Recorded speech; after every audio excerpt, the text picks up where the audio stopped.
지구 반대편 동유럽의 우크라이나에는요, 벌써 한 달째 전쟁이 이어지고 있습니다. 그 컴퓨터 배틀 게임을 좋아하시는 사람들 중에요, 일부는 전쟁에 대한 이상한 환상이 있지만요, 사실 현실 속의 전쟁은 매우 참혹하기만 합니다. 사람들이 다 고통스러운데요, 특히 힘없고 약한 사람들이 겪는 고통은 이루 말할 수 없이 큽니다. 출산을 앞둔 산모들, 그리고 갓 태어난 신생아들이 그 대표적인 케이스죠. 전쟁통에 아기를 낳는 게 이게 얼마나 힘든 일일까요?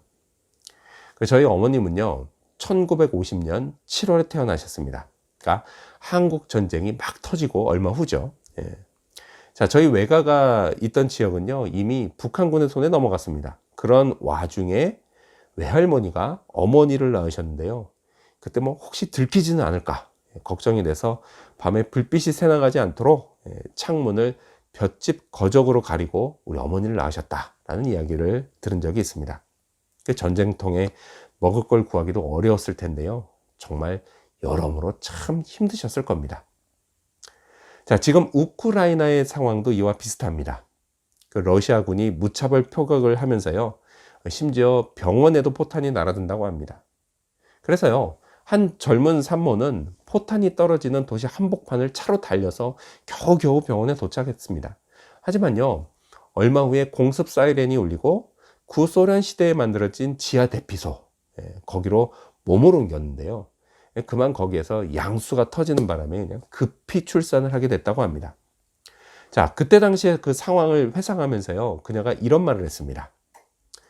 임신 기간 내내 부드러운 출산을 위해 요가 수업을 듣곤 했는데 막상 출산을 앞두고 사이렌 소리를 듣게 된다는 게 이 모든 게 다 비현실적으로 느껴졌다. 그녀와 또 그녀를 곁에서 지켜보던 사람들의 심정이 너무도 우울하지 않았을까요? 하지만요, 역설적으로 참혹한 전쟁통에도 새롭게 태어나는 아기를 보면서 사람들이 큰 위로를 받고 또 내일에 대한 희망을 잃지 않았다고 합니다. 그 산모는요, 갓 태어난 아기에게 이런 말을 해줬다고 합니다. 아가, 너는 새로운 우크라이나 사람이야. 이렇듯 아기의 출생, 그리고 어머니의 출산, 이거는요, 언제 어디서나 또 어떤 상황에서도 참으로 소중하고 감사한 일이 아닐 수 없습니다. 저도요, 두 번째 아내가 출산하는 걸 곁에서 지켜보면서 출산이라고 하는 건 정말 고귀한 순간이 아닐 수 없구나 라는 생각을 했습니다. 자, 자녀의 출산에 대한 성경의 말씀은 이렇습니다. 시편 127편 3절에서부터 5절까지 말씀을 보면요, 보라, 자식들은 여호와의 기업이요 태의 열매는 그의 상급이로다. 젊은 자의 자식은 장사의 수중의 활 같으니 이것이 그의 화살통에 가득한 자는 복되도다. 자, 이렇게 성경은요, 출산이 하나님의 축복이라고 말씀합니다. 하지만요, 오늘 우리가 함께 본 이 레위기 12장은 이와는 좀 다르게 말씀하시는 것처럼 느껴집니다. 하나님이요, 자녀를 낳은 산모를 부정하다라고 말씀하셨기 때문입니다. 이게 어찌된 영문일까요? 자, 그렇다면 오늘은 레위기에 나온 출산에 관한 규례를 알아보고자 합니다. 그리고요, 이를 통해 우리가 얻을 수 있는 교훈도 함께 알아보고자 합니다. 자, 먼저 첫 번째 규례로 아들을 낳으면 총 40일간 부정했습니다. 자, 우리는요, 먼저 레위기 율법에 나오는 부정하다는 말이 정확히 무슨 뜻인지를 알아야 합니다. 자, 여기서 부정하다라고 하는 건요, 사람들이 흔히 생각하는 그런 것과는 개념이 조금 다릅니다. 사람들은요, 흔히 부정을 불결로 생각하는 경향이 있습니다. 또는요, 죄가 많은 걸로 이해하기도 합니다. 자, 하지만 레위기가 말하는 부정하다라고 하는 건요, 이건 구체적으로 하나님께 가까이 다가가기 적절하지 않은 상태라는 것을 말합니다. 자, 그리고 이렇게 된 건요, 그 사람의 존재 때문이다 라기보다는 그 사람이 처한 상황 때문에 그런 경우가 많습니다. 출산도 그랬어요.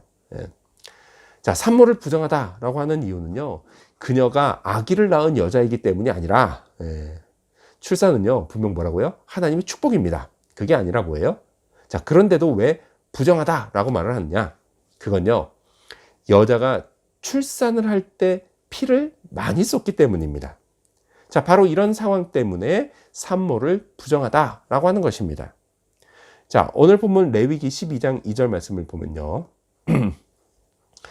함께 읽겠습니다. 예, 시작. 이스라엘 자손에게 말하여 이르라.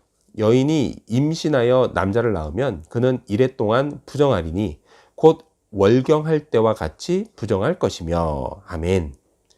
자, 여기 보면요, 부정의 이유가 뭐라고요? 월경할 때와 같다라고 합니다. 즉 뭐예요? 피를 흘리기 때문이다 라는 겁니다. 자, 레위기 12장은요, 피를 흘리는 걸 산혈이라고 부릅니다. 자, 그럼요, 궁금한 건 또 이거죠. 왜 피가 문제냐? 라는 겁니다. 자, 성경에서 피는요, 생명을 상징합니다.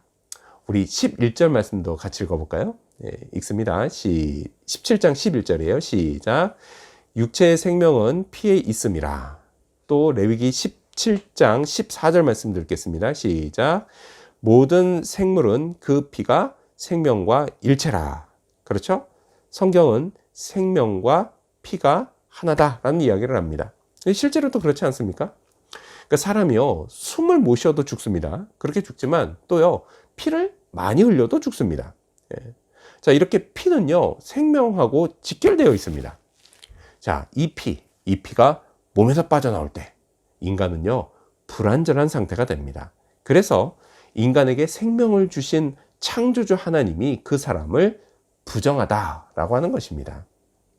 자, 이런 이유로요, 여자가 출산으로 산혈을 하면 부정하다라고 했던 겁니다. 자, 한편요, 경험이 있으신 분들은 아실 겁니다. 산모는요, 출산할 때만 산혈하는 게 아니다라는 거예요. 자, 출산을 하고 난 이후에도요, 꽤 오랜 기간 동안 몸속에 남은 것들이 빠져나오면서 산혈이 지속됩니다. 그 여전히 부정한 상태, 곧 하나님께 가까이 다가가기 적절하지 않은 상태라는 것입니다. 그 기간이 얼마가 됐느냐? 아들을 낳을 때는 앞서 2절 말씀에서 본 것처럼 1회, 곧 7일 동안 부정했습니다. 자, 하지만요, 그거로 끝이 아니었습니다. 우리 4절 말씀도 읽어볼까요? 읽습니다. 시작. 그 여인은 아직도 33일을 지내야 산혈이 깨끗하리니 정결하게 되는 기한이 차기 전에는 성물을 만지지도 말며 성소에 들어가지도 말 것이며. 아멘. 자, 앞서 7일, 그 7일에다가 여기 보니까 33일이 더해졌습니다. 즉, 이 둘을 더하면 얼마예요? 총 40일 동안 부정했습니다. 자, 그래서요, 이 40일 동안은 성물을 만지지도 못했고 성소에 들어가서 제사도 드릴 수 없었습니다. 하나님께요, 가까이 다가갈 수가 없었던 겁니다. 아직은요, 안 됩니다. 예. 하나님 앞에 온전한 제사, 온전한 예배를 드리기 위해서는 아직도 준비가 필요했습니다. 그 기간이요, 아들을 낳았을 때는 40일이었습니다. 자, 그렇다면 궁금한 건 이거죠. 그게 왜 40일이냐라는 겁니다. 근데 아쉽게도요, 레위기 12장은 그 이유를 말씀하지 않습니다. 자, 다만 우리가 성경에 나오는 숫자 40과 관련된 여러 가지 사건들을 보면 그 이유를요, 어느 정도는 짐작해 볼 수가 있습니다. 자, 어떤 사건이 있냐? 먼저 구약 성경을 보면 노아의 홍수가 있습니다. 자, 이때요, 타락한 이 땅의 모든 생명체가 다 죽어버렸습니다. 근데 그때 비가 내린 기간이 얼마예요? 40일이었습니다. 예. 자, 또요, 구약에 보면 모세가 시내산에서 하나님께 율법을 받아야 돼요. 이 율법을 받는 건 대단한 사건이었습니다. 근데 그때 걸린 시간도 40일이었습니다. 자, 그리고요, 이스라엘 민족이 출애굽을 해요. 그리고 마침내 약속의 땅인 가나안에 들어갑니다. 근데 그때까지 걸린 세월이 40년이었습니다. 자, 그리고 신약 성경을 보면요, 예수님이 이제 공생애를 시작하시는 겁니다. 드디어 등장하시는 거예요. 역사의 무대. 예. 자, 그런데 그 전에 광야에서 금식하신 기간도 40일이었습니다. 자, 이런 걸 보면요, 40이라는 숫자는 뭔가 전환이 일어나는 것과 관련이 있습니다. 40은요, 변화를 위한 기간이다 라고 말할 수 있는 겁니다. 아들을 낳은 산모에게도 40일이 마찬가지였습니다. 예. 정결한 상태로 다시 하나님께 나아가기 위해 이 40일은 잘 준비하는 기간이었습니다. 자, 이 기간 동안에요, 몸을 잘 추스리고 마음도 새롭게 해서 하나님 앞에 다시 나아갔습니다. 이 준비요? 이건요, 결코 소홀히 해서는 안 되는 것이었습니다. 잘해야 했습니다. 그래서요, 산파를 제외한 그 누구도 함부로 만나지 않았습니다. 부정한 것도 먹지 않았습니다. 오직 몸과 마음의 회복과 집중, 준비에 집중했습니다. 자, 그렇다면 여러분, 산모의 이런 온전한 제사를 위한 몸과 마음의 준비가 오늘 우리에게도 있어야 하지 않을까요? 여러분, 우리 자신을 한번 생각해 볼까요? 우리는 과연 예배를 얼마나 온전히 드리고 있을까요? 또요, 이를 위해서 우리의 몸과 마음을 또 얼마나 준비하고 있을까요? 어쩌면요, 혹시 우리는 예배를 그냥 그저 스쳐 지나가는 일주일의 많은 일과들 중에 하나 정도로만 여기고 있지는 않을까요? 예배를 드릴 수도 있고 안 드릴 수도 있는 그리 중요하지도 않은 그런 것쯤으로 여기고 있지는 않을까요? 하지만 여러분, 우리가요, 그렇게 하기에는 이 예배를 받으시는 하나님이 너무도 높고 위대하시기만 합니다. 여러분, 하나님은요, 우리 생명의 주관자이십니다. 내게 부어지는 축복을 주관하시는 분이십니다. 하나님은요, 분명 우리 인생의 중심이십니다.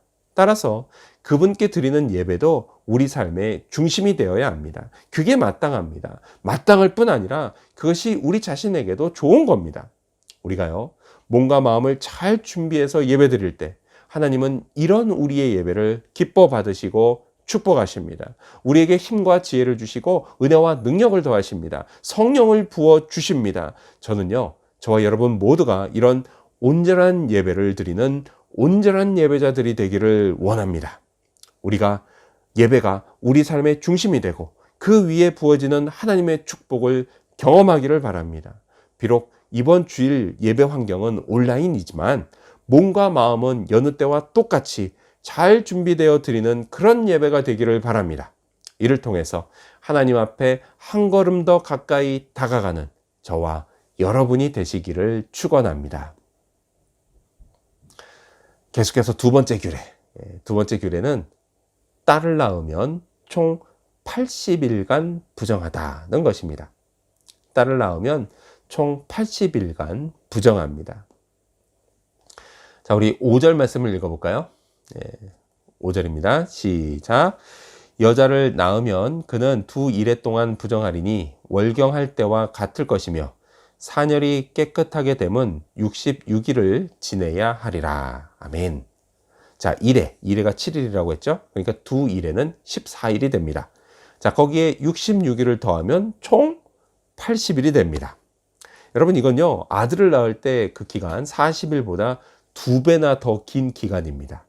이유가 뭘까요? 왜 2배나 더 기냐 이거예요. 혹시 딸이 아들보다 더 부정해서 그럴까요? 하지만 전혀 그렇지는 않습니다. 만일 그랬다라고 한다면 그 나중에 드리는 제사에서요, 각각 다른 점이 있어야만 합니다. 아들과 딸 사이에. 근데요, 아들이든 딸이든 이를 위해 드려지는 제물이 똑같습니다. 더 부정한 거 아니란 얘기예요. 자, 그럼 정말 이유가 뭘까요? 근데 아쉽게도요, 이 역시 하나님이 콕 집어서 이거다 이렇게 말씀하지는 않으십니다. 그래서요, 많은 성경학자들이 그 이유를 찾기 위해서 많은 노력을 했습니다. 자, 그리고 다양한 견해들이 나왔는데요, 이렇습니다.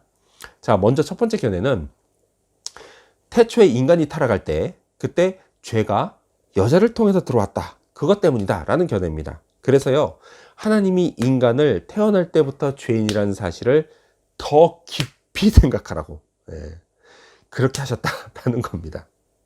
자, 그리고 또 다른 견해, 그건요, 딸의 경우에 앞으로 커서 엄마처럼 사녀를 할 것이기 때문에 그래서 엄마와 딸, 이 두 사람 몫으로 계산을 해서 2배의 기간이 됐다라는 견해도 있습니다. 자, 그리고 또 다른 견해는요, 이건 나름 의학적인 견해인데요, 산모가요, 아들을 낳을 때보다는 딸을 낳을 때 출산 후의 산열이 더 오랫동안 지속되기 때문이다 라는 견해가 있습니다.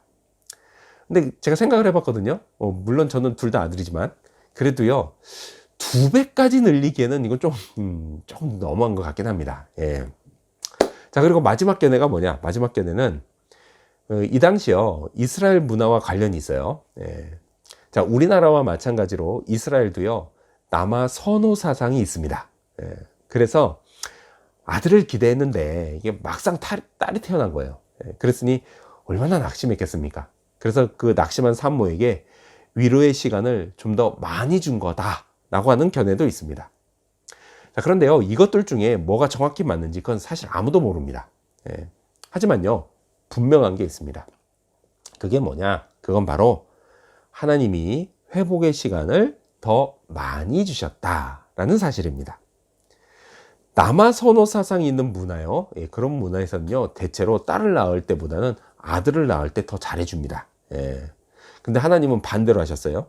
딸을 낳아서 더 잘해주셨고요. 그래서 회복의 시간도 2배나 더 많이 주셨던 겁니다. 자, 죄로 타락한 인간의 문화는요, 대체로 약한 여자를 함부로 대하고 차별도 합니다. 하지만요, 하나님은 더 배려해 주셨고 더 돌봐주셨습니다. 그래서 갓 태어난 딸을 위생적으로 열악한 환경에서 최대한 보호해 주셨던 겁니다. 옛날에요, 우리나라에서는 집에 아기가 태어나면 그 집 출입문에 금주를 달았습니다. 자, 이건요, 아기의 출생을 알리는 것이기도 했어요. 그렇긴 했지만 동시에 뭐냐, 아기와 산모를 보호하기 위한 조치였습니다. 자, 그래서요, 이 금줄이 달려있는 동안에는 외부 사람들의 출입이 금지됐습니다. 뭐 오늘날이야 대부분 출산을 병원에서 하지만요, 옛날만 해도 대부분 뭐 다 집에서 했습니다. 저하고 우리 남매들도요, 다 집에서 태어났습니다. 뭐 지금이야 뭐 위생 문제를 별로 걱정하지 않죠. 그렇긴 하지만 그때만 해도요, 위생 문제는 이게 산모와 아기의 생명을 위협하는 매우 심각한 문제였습니다. 자, 그래서 이를 위해서 금주를 친 거예요. 금주를 쳐서 외부 사람들의 출입을 막고 이 둘을 보호했던 겁니다. 그리고 그 기간이 우리 문화는 3-7일이라고 해서요, 7일을 3번 더해서 21일이었습니다. 그래서 요즘도요, 이 3-7일을 지키는 관습이 남아 있습니다. 그래서 많은 분들이 3-7일이 지났을 때 산모와 아기를 보러 가십니다.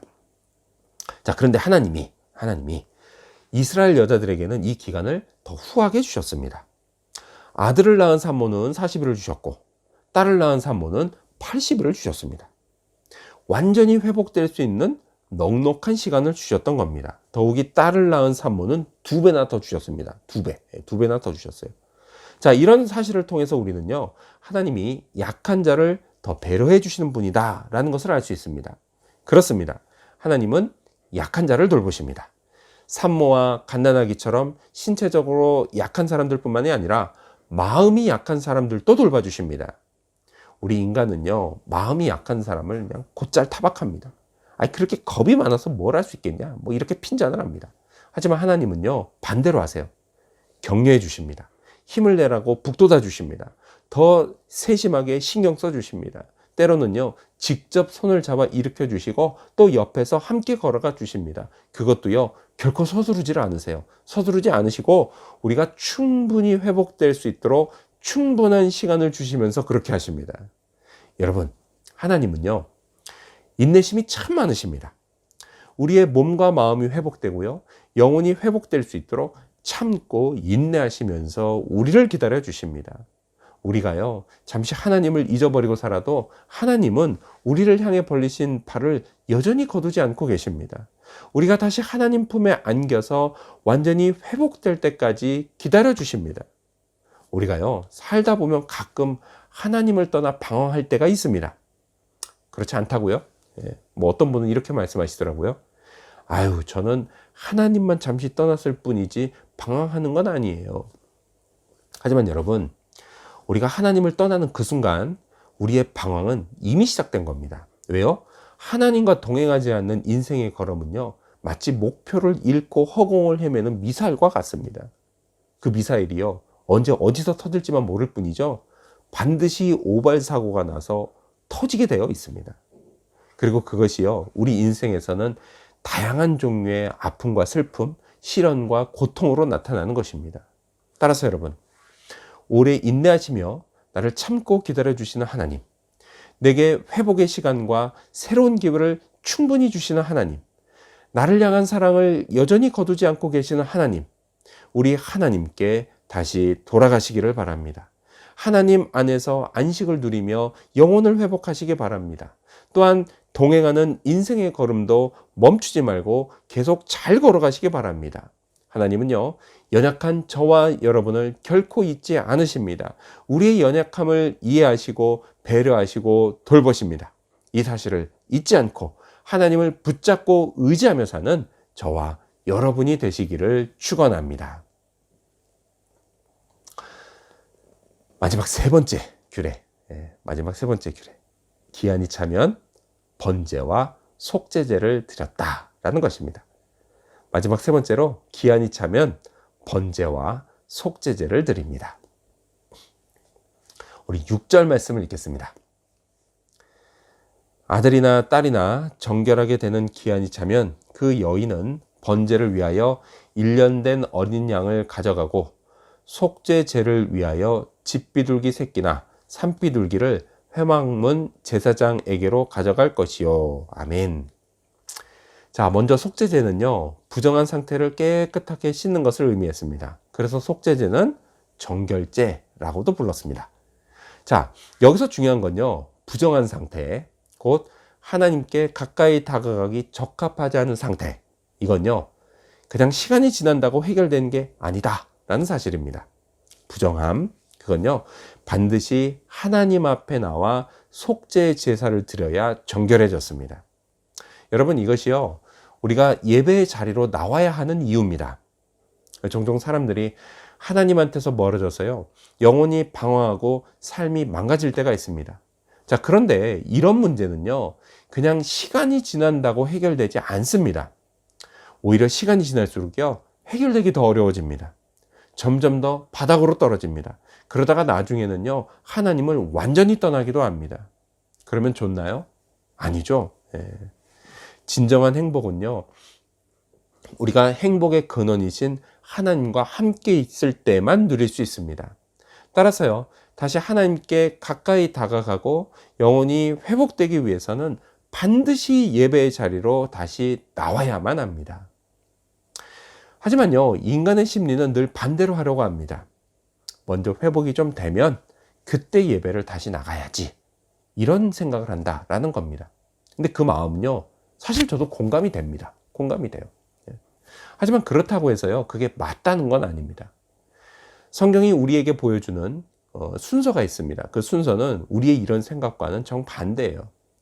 먼저 예배를 회복해야 그 다음에 영혼이 회복되는 겁니다. 예배의 자리를 다시 찾을 때 나의 행복도 다시 찾을 수 있는 것입니다. 여러분, 이 사실을 꼭 기억하시기 바랍니다. 자, 이렇게 산모는요, 속죄제를 드렸습니다. 그리고 더불어서 번제도 드렸습니다. 자, 이때 번제는요, 산모가 임신을 하고 출산을 하기까지, 그리고 40일 또는 80일이 지나기까지 자기 자신과 아이의 건강과 안전을 지켜주신 하나님께 감사하는 감사의 제사였습니다.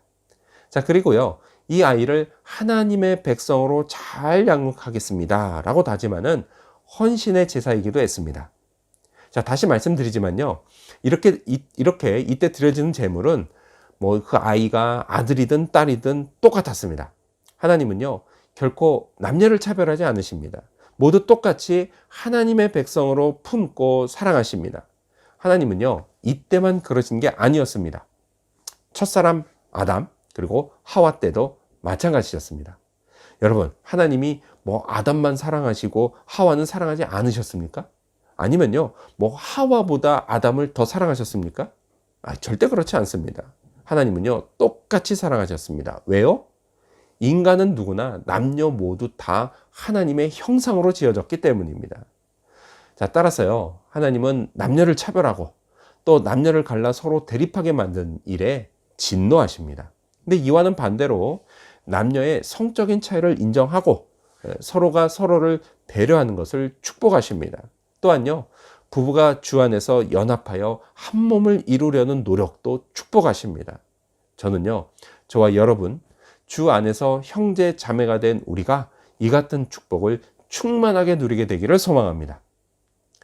자, 이제 마지막으로 제물에 대해서 알아보겠습니다. 우리 6절을 다시 읽겠습니다. 읽습니다. 시작. 아들이나 딸이나 정결하게 되는 기한이 차면 그 여인은 번제를 위하여 1년 된 어린 양을 가져가고 속죄제를 위하여 집비둘기 새끼나 산비둘기를 회막문 제사장에게로 가져갈 것이요. 아멘. 자, 번제를 위해서는 1년 된 어린 양을 가져와야 했고요. 속죄를 위해서는 집비둘기 새끼나 산비둘기를 가져와야 했습니다. 자, 그런데요, 산모가 가난하면 어린 양은 너무 비싸서 바치기가 어려웠습니다. 자, 이런 경우에 하나님은 그 산모를 또 배려해 주셨습니다. 8절 말씀을 이어서 읽겠습니다. 읽습니다. 시작. 그 여인이 어린 양을 바치기에 힘이 미치지 못하면 산비둘기 2마리나 집비둘기 새끼 2마리를 가져다가 하나는 번제물로 하나는 속죄 제물로 삼을 것이요. 제사장은 그를 위하여 속죄할지니 그가 정결하리라. 아멘. 자, 가난해서 어린 양을 바칠 수 없는 경우 하나님은요, 산비둘기와 집비둘기 새끼를 각각 1마리씩 더해 2마리씩을 준비하게 하셨습니다. 자, 그것으로 하나는 어린 양을 대신해 번제물로 삼게 하셨습니다. 자, 이때 당시에요, 그냥 지천에 널린 게 비둘기였습니다. 자, 그래서요, 누구나 마음만 먹으면 얼마든지 잡아서 바칠 수가 있었습니다. 자, 이렇게 하나님은요, 가난한 산모도 제사를 드릴 수 있게 해주셨습니다. 동시에 이런 조치는 가난이 결코 제사를 면제받는 이유가 될 수 없다는 것을 의미했습니다. 가난한 자든 부한 자든 드려야 할 제사는 반드시 드려야 했습니다. 자, 훗날 신약 누가복음을 보면요, 예수님의 어머니 마리아도 예수님을 위해서 이제 번제와 속죄제를 드리면서 아기 예수를 위해서 드리면서 똑같은 제물을 드립니다. 자, 누가복음 2장 24절 말씀을 보면 또 주의 율법에 말씀하신 대로 산비둘기 한 쌍이나 혹은 어린 집비둘기 둘로 제사하려 함이더라. 자, 이걸 보면 알 수 있는 게 뭐죠? 마리아도 가난했다라는 것을 알 수 있습니다. 자, 이렇게 예수님은요, 가난한 집에서 태어나고 자라셨습니다. 그래서 가난한 자의 심정을 너무도 잘 아십니다. 자, 이와 동시에 예수님은 어떤 분이세요? 창조주로서 세상 모든 것을 소유하셨습니다. 아, 세상을 다 가졌으니 얼마나 부자입니까? 그래서 예수님은요, 부자의 심정도 잘 아십니다. 자, 이런 예수님이 가난한 자와 부자 모두를 위한 속죄 제물이 되셨습니다. 자, 오늘 본문에서 하나님은요, 산모가 가난하든 부하든 상관없이 모두 다 똑같은 제물을 드리게 하셨습니다. 즉, 속죄를 위한 대속제물은 빈부의 차이가 없었습니다. 마찬가지로요, 죄를 용서받고 구원받기 위해 필요한 세상 모든 사람들의 제물도 똑같습니다. 바로 예수 그리스도 한 분뿐입니다. 오직 하나, 예수 그리스도께서 십자가에서 흘리신 보혈입니다. 십자가에서 예수님은요, 우리 모두의 모든 죄를 속량하기 위한 속죄 제사를 드리셨습니다.